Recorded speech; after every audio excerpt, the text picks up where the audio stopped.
let's go ahead and open the meeting for the February meeting of the Ridgway Planning Commission. Can you take the roll, please?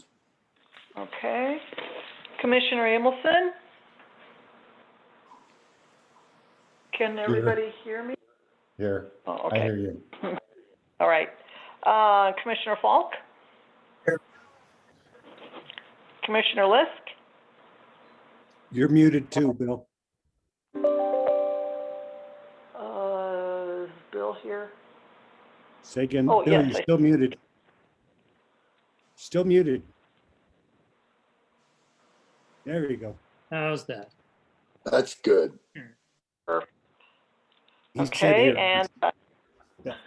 Commissioner Nelson? Here. Okay. Counselor Meyer? Here. Mayor Clark? Here. And Chairperson Canright? Here. Thank you. Okay. First item is public hearing. The application is Mr. Chair, if I may, I want to request a couple items here, if I may. okay. Go ahead. First, would like to request the addition of some minutes from the February 3rd joint workshop. There was an oversight. We forgot to include that on the agenda. So if you all are amenable to that, would you all consider that, please? That's in there. Great. The other thing, I just want to take a moment to introduce TJ and Katie from Community Planning Strategies. I'll just take a minute to introduce them if that's all right.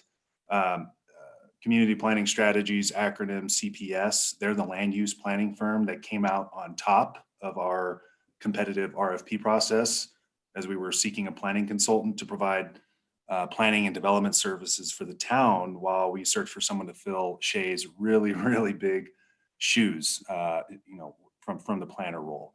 So in all, we received 9 proposals. It was a very aggressive timeline. We were thrilled to receive so much interest in providing services for the town. So 9 proposals in total. Early last week, I think it was, early last week, we interviewed 3 separate planning firms, including CPS. And I'll just share, it was clear to our internal selection committee that CPS was the right team for the job. We were thoroughly impressed with the knowledge, experience, and pretty much the overall background that they bring to the table. And late last week, they devoted a substantial amount of time to meet with Shay for some download sessions, is how I characterize them. It was really nice of them and nice of Shay too to devote so much time to getting them onboarded, at least just a little bit. And those sessions included just giving them a rundown of where we're at with certain things and a rundown of our processes and procedures. So we're still, I'm sure you can imagine, we're in the process of getting them acquainted with how things work around here, but they've certainly jumped in and are raring to go. Very, very excited to be working with them. And I feel confident you all will enjoy working with them. So again, TJ and Katie with CPS. TJ, do you want to say a few words? Sure, if I might. Chair, Commissioners, thank you so much for letting us, I guess, intrude on your meeting here real quick. I'll keep it real short. Yes, it has been an absolute pleasure onboarding with Shay. And we really do look forward to working with you all, the community members and the developers and the development community. Just real quick, we're a pretty small firm. We're 3 deep right now. Katie is one of our planners, and you'll be seeing a lot of both her and I, hopefully over the next couple of months as you make the transition. We're based in Silverthorne, Colorado. So we understand mountains. We specialize in rural and mountainous communities, land use planning and the whole gamut. And yeah, so I mean, I just kind of leave it at that. I don't want to get too far into my background or our background, but this is what we do, on-call planning services for small and rural communities. And we're very excited to be working with the town. And we already got a couple emails today from Mike and Karen. So we're already working through some of those, have a couple of building permits. We know some of the projects that are coming through, and are ready to just jump in any way, any shape, in any form we can. And as Preston mentioned, Shay's shoes are hard to fill in the community and what she was doing in that role. So we're going to do the absolute best we can. So we appreciate that and look forward to working with you all. I'd be happy to answer any questions if anyone has it. So Great. Thanks for helping us out. Appreciate it. Thank you. Okay, first item, the application is a variance for building height. This was continued from our previous meeting.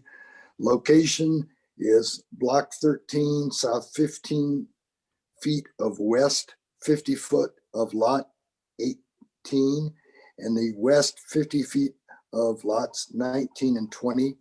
The address is 521, 523, and 525 Clinton Street. Zone Historic Business HB. Applicant Sunder Hines for Greg Young. Owner Banco Building LLC. Well, thank you, Mr. Chair. I'll go ahead and give a rundown here from staff's perspective. So this is a public hearing, as you said, and before you is a variance request. It should look familiar for building height related to the property where the bank building sits. Again, you should recall this item from, I think it was the December Planning Commission meeting where it was continued. It was at that meeting you all reviewed and considered 3 separate variance requests, one for rear building setback, one for building height, and one for on-site parking. The variance for the rear building setback to be 0 feet was approved, as was the variance for parking to not provide the 3 required on-site spaces and pay a fee in lieu for all spaces beyond the first 3. Again, that was approved as well. The applicant, who I believe is with us, yeah, I see Sundra and Greg as well. They've submitted a revised building plan set for this hearing. It's in the materials before you. It depicts an elevation of the rear of the building with associated heights. So with those refined drawings, the variance request is for building height up to 45.75 feet for just a small portion of the building. The elevator shaft in the rear of the building, the initial request was up to 47 feet, I believe. This stair shaft would be up to just north of 40 feet tall rather than the 43 feet requested initially. And the guardrail would be up just north of 35 feet tall rather than the 36 initially requested.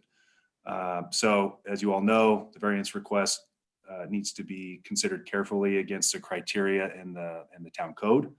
And I'll review that here, right here. It includes practical difficulties or unnecessary hardships in the way of carrying out the strict letter of the zoning ordinance. And 2, the spirit of the ordinance will be observed, the public health, safety, and welfare secured, and substantial justice done by granting the variance. So that's the criteria that this should be judged against.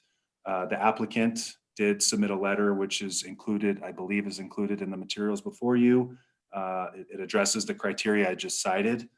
And again, Sundra and Greg are here to make some remarks as part of the public hearing process. So all that said, staff is recommending approval of the variance request for building height for applicant Hines Designs, owner Banco Building LLC. With that, happy to answer any questions, talk through anything, but I'll turn it over to you, Mr. Chair. All right, thank you, Preston. Would the applicant like to add anything? Well, I can answer any questions. Sundar, that might be best for you if you have anything to add to this as far as since what has transpired since the last time we had a meeting. Sure. Hi, guys. Sorry, I'm a little bright. We were able to whittle down just a little bit of the height by selecting our elevator as we were hoping to do, and just getting the grades a little bit more in tune with what's really going on the site. Our previous submittal was a little bit of a guessing game, but I feel like we're zeroing in on it. We did also erect some story poles. I don't know if you were able to see them, but they are there. The elevator shaft is very small, in size, and the stair height actually, I think, is going to appear to be in line with the front of the building's parapet. Just as the grade goes down, it says it's a higher height because of the grade going down. But as far as the eye and skyline, the stair and the top of the stair and the front of the parapet should be the same level. If that makes sense. Okay, thank you. This is a public hearing, so if anybody would like to make comments from the public, please state your name and address.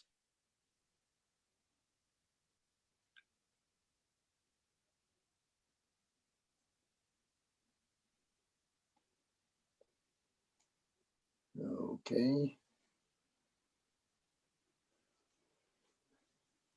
All right, well then I'll close public comment. Anybody on the commission have anything to say? Yeah, this is Jennifer Nelson. I just had a couple questions for Sandra. Was the story poles put at the 45 feet and some inches, or was it put at the 47 feet?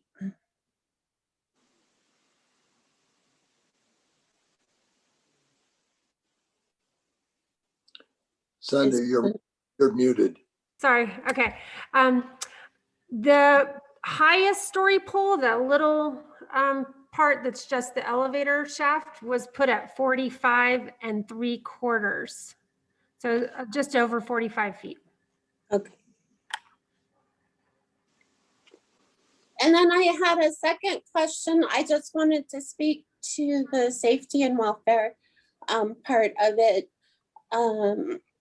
So I wanted to ask about the use of the elevator. Usually there's a service elevator that people have in a hotel.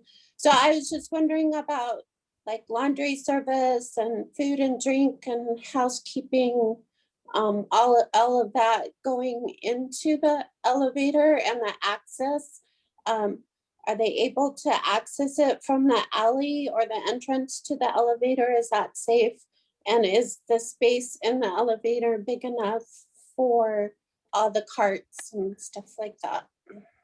So the elevator is mainly for egress. It's for people to safely get down if they're in a wheelchair. So it's sized for a wheelchair to both the rooftop and the hotel. And it's accessed either from the alley side or through what is currently the vault, but will be a restaurant for us.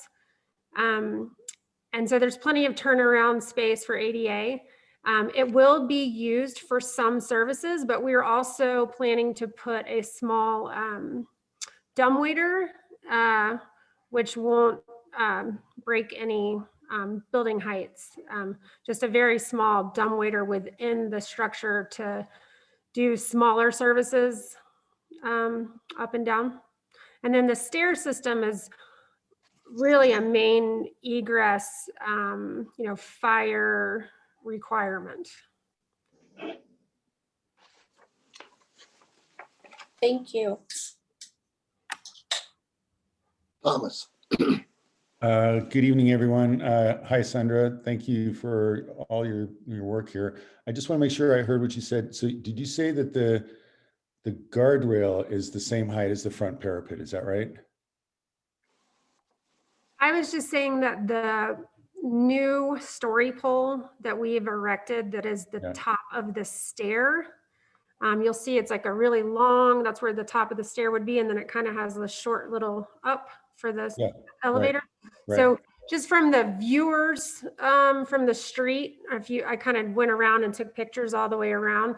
Okay. It looks like the front of the parapet of the building and that stair almost line up as, visually. It's just, the way that the height is calculated from the back, it slopes quite a bit. So that's why that height variance is needed. Right. Okay. I just want to make sure I understood correctly, because at least in the drawing, it doesn't show it that way, but I understand what you're saying. You're saying that from the street level, because of the angles and everything, you actually really don't see a lot of that from the street because of the parapet. Okay. It seems like it's like eye level.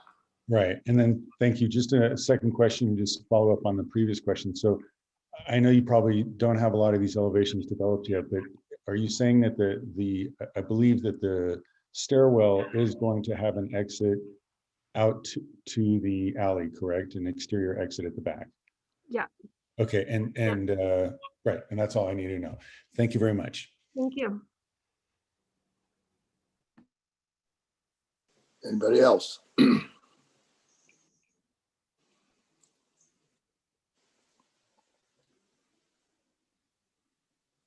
I would say I don't have any questions other than I see that the staff report, at least in general, recommends approval. I'm curious what we would be basing an approval on in terms of hardship. I guess it's that, ADA being the hardship and that the elevator needs to have the extra height in order to allow elevator access at all. That might be a question for staff or the new planning consultants. I'm not sure. Yeah, John, it's Preston, and I'd be happy to let TJ, pipe in with his assessment. But in talking with Shay was the one who developed the materials here, so I don't want to misspeak, but that's what we spoke about, because I try to attend all planning commission meetings, and what I recall from the December meeting was there was it was continued, and someone might need to correct me if I'm wrong, but because of that first criteria related to practical difficulties and unnecessary hardships, was that right? That's my recollection. So the way you kind of framed it there, John, regarding ADA access is pretty much what Shay and I had spoke about, and a pretty good case could be made. And if I remember right, I'll have to bring up the letter that Sandra had submitted, but I think Sandra had talked to that a little bit in that letter. Yeah, it also seems to me, this is Bill, it also seems to me that there's a safety element here as well. I think that and the ADA as a hardship, but seems appropriate.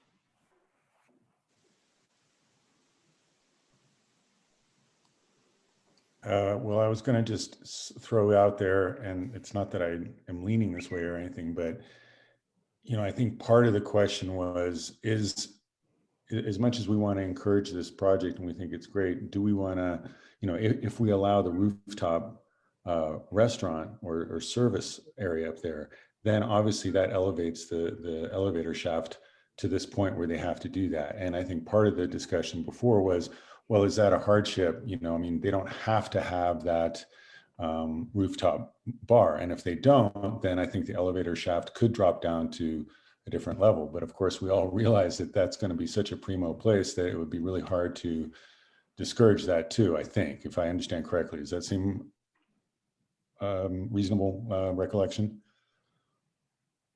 Yeah, I think so. Okay. Yeah, the other thing I just wanted to add or ask again, just for clarification for myself and maybe everyone else, I know the project across the street with the firehouse had also requested a variance, which I was very hesitant to approve, but it was pretty tall, but I don't recall what maybe someone can refresh me at least at the moment, but what is currently allowed for this site, and then what was approved for the site across the street, and how that relates to what is being requested here might help us get an understanding, because it's obviously going to be right across the street, and we're trying to increase density, but how do we feel about all these buildings having variances right across the street from each other with that kind of height? So I don't know if anyone can answer that. That'd be great. Thank you. Well, one thing I would throw out about that, and I guess someone could argue that it's not necessarily relevant that all these kinds of applications need to be considered on their own merits. But I do recall the other big project that was given a slight height variance was the Space Crate building. I think that was in late 2019 or early 2020, I'm not sure. But there were quite a number of members of the public that attended that meeting and spoke in favor of the Space Crate project. And there were a number of comments that said, maybe we should reconsider our ordinances so that a variance isn't required. And these things, I think we can all agree that approving things through the variance process is not preferable in general. The idea is that there's always exceptions to the rules, but to have frequent variances sort of implies that there's something lacking in the code or something that needs editing in the code. I guess to answer your question, in both the Space Crate and the Firehouse project, I believe the variance was pretty minimal. It was a matter of a foot or two. I know it was in Space Crate. I can't remember exactly for the Firehouse. I know the Firehouse was a very, very small portion of the overall structure, and I don't think it was more than a foot or two. But, Right. I guess I was just wondering, what was that height? I kind of think it was height around limit 40. is 35 feet. Oh, it's So- 35. So, Sorry to interrupt. So Shay has in the report that space to create was 39 and that the Firehouse is 41. Oh, my mistake. Okay, that's what I Thanks for- thought. So, thanks for pointing that out. okay, so this is neither fish nor fowl either way. I'm just trying to figure out the relative heights of all of them and what we're approving. I mean, I still think this is still reasonable and something that we'd like to encourage. But anyway, I just wanted to bring that up. Thank you for following up on that. Yeah, and then one more thing, sorry to interrupt you guys, but I think part of our hardship is that on that lot, that's the only place that we can build this because it's the only non-built area. But it's also the lowest. So it just says, it makes our height like 6 feet higher than it really needs to be, just because of the way that the land slopes, where all those other buildings that are getting the variances, they're higher than us, by grade. Yeah, just to add on to that, Sandra, when I was looking at the story poles and walking around the building, it just looked like that it kind of fit in with the area. Like if you were to pretend like the Firehouse had built something and then you look at the tower and then you look at the trees, I just didn't see that big of a change and where other people would be obstructed by the view or anything like that. Yeah, I Larry, I was just thinking that if you look at the floor plan view of it, it's a small portion of the building. And as Thunder pointed out, if you're standing on Clinton, you're not going to notice a huge area that's just exceeding our height limits. And as I've said in the past, if anything, the town should look at a core area as having different height limits, just because that's where the height should be, is right in the middle. So, Yeah, and that's kind of along the lines of what I was saying too. well, and one of the other points that was made in the applicant's support letter, the structure, the existing structure has got a floor height that's extremely high. And given it is a registered historic structure, then you could get 3 floors in there by tearing out the floors. And given that it's a registered building, then you can't really do that. So there is an issue with compliance with the requirements for historic structure that I think are driving part of this. That's a good point. I think I remember this, but just remind me for sure that the outside covering for the staircase and the elevator is going to be a corrugated metal that's going to go to a rust color. Is that kind of the Yes, plan? that's the plan. So it's kind of the color of the brick is the idea. But for historic preservation grants and stuff, we need to make it look like it's not part of the original building. Okay. Okay.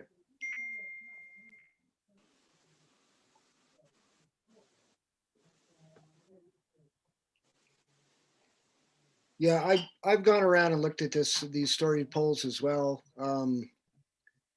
It is, I think with the way they're planning to do it, it ought to fit in very well and not be terribly obtrusive. Once the buildings come into the east and those lots to the east of there, it probably won't even be seen at all.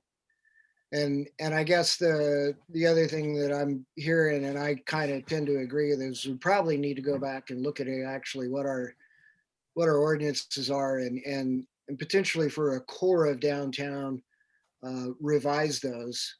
But I think we need to be careful in how we do that. But I think that should be a next step regardless. Sounds like we have consensus on that point, that's for sure.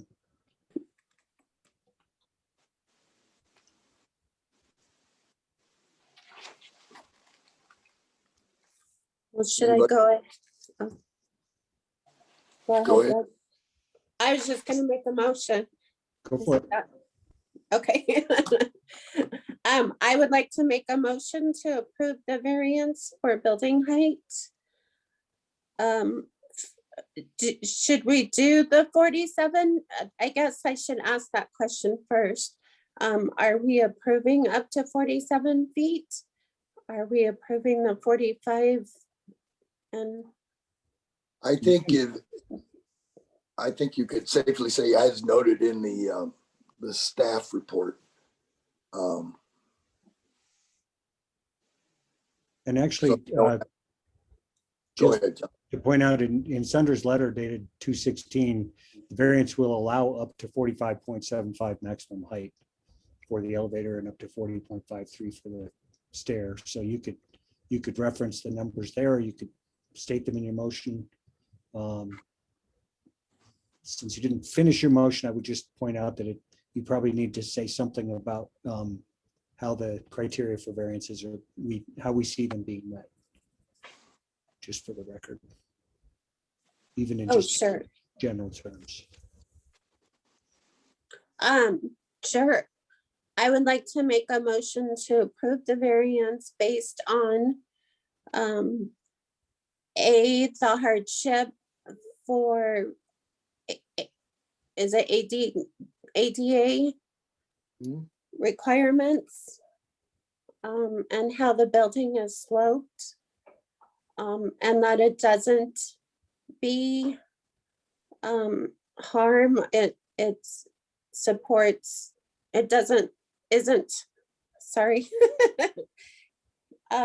that the safety and welfare of the public is good, that we approve the variation for building height up to 45.75 feet for the elevator, from 35 feet for 521, 523, 525 Clinton Street at the Banco Building. I'll second that. Okay, we have a motion, we have a second. Any further discussion? Okay, Karen, would you poll everybody, please? Yes. Okay, Commissioner Ilmason, Aye. Commissioner Falk, Larry? We're not hearing you. You're not muted, but we're not hearing you for some reason. Yes. He says aye. Commissioner Lisk, Aye. Nelson, I, Councilor Meyer, Aye. Mayor Clark, Aye. and Chairperson Kenwright. Aye. There you go. Thank you, Thank guys. you. Appreciate it. Bye. Thank you, everybody. Sure thing. Yeah, you're welcome. We're excited. Looking forward to seeing it. Well, me too, and having you as guests, I'm looking forward to that. We have a lot of work ahead of us, but it's going to be a team effort, and I'm proud to be part of the community. Thank you again. Right? Thank you, Thank guys. you. Cheers. Okay. Item number 2. Approval of minutes of January 26, 2021. Anybody want to make a motion? I'd move that we approve the minutes. I'll second that. Okay, got a motion, got a second? Karen, you want to poll them? Sure. Okay, Commissioner Emerson, Aye. Falk, Don't mute it. unmute. There we go. Aye. Okay, I don't know if Lisk, Pat- Aye. Nelson, Aye.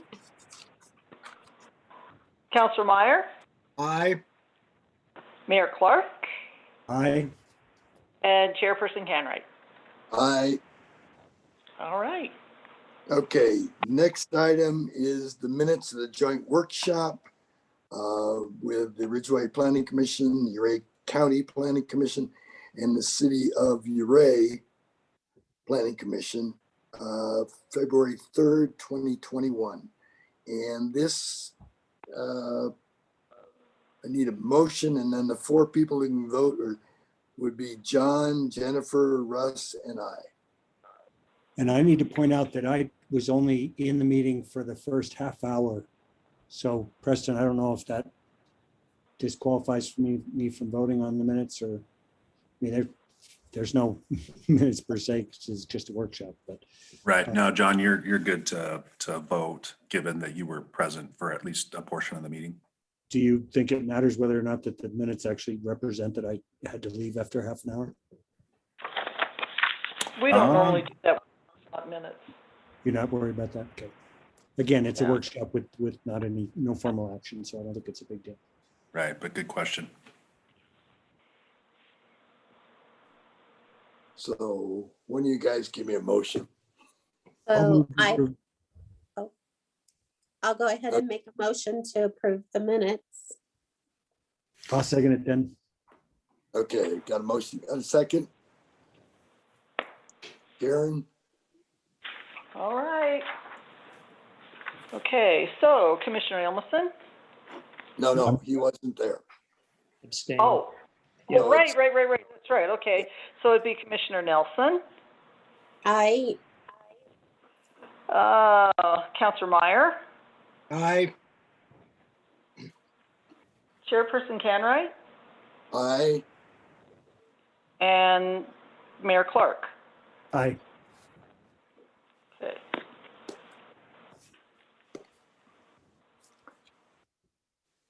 Okay. Anybody want to bring up anything before we adjourn?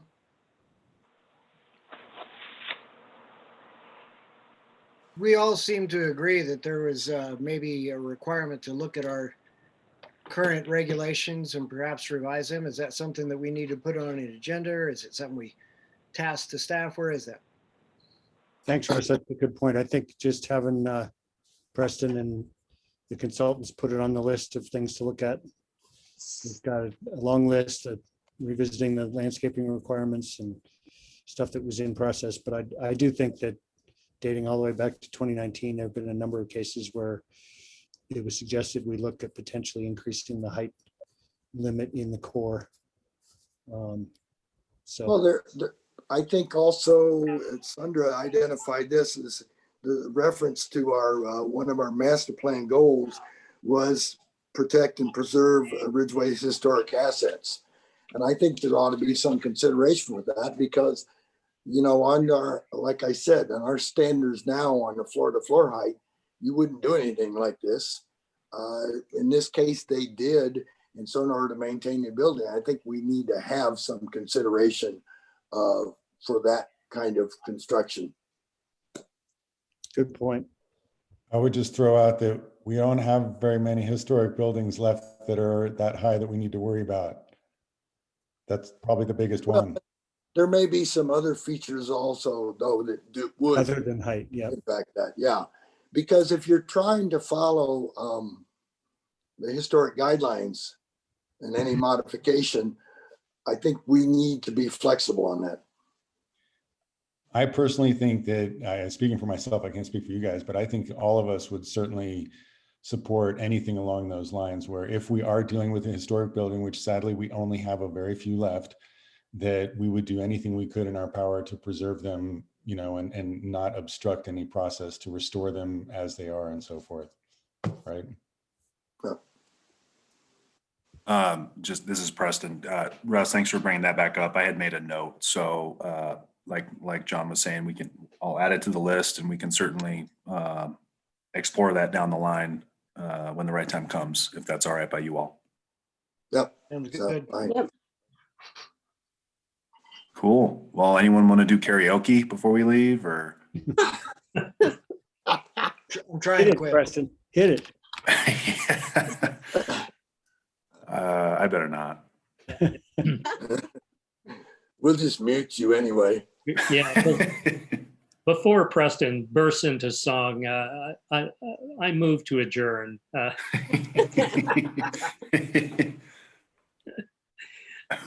All in favor? Aye. Hi. Bye, everybody. Hey, Thanks, everybody. thank you all. All right. Thanks Practice again. your karaoke. Maybe I'll next month. practice. Thanks, Katie. Thanks, TJ. Thank you all. It's great to meet you all. Good night. Look forward to seeing you in person someday. Wise. God willing. Yes. Cool.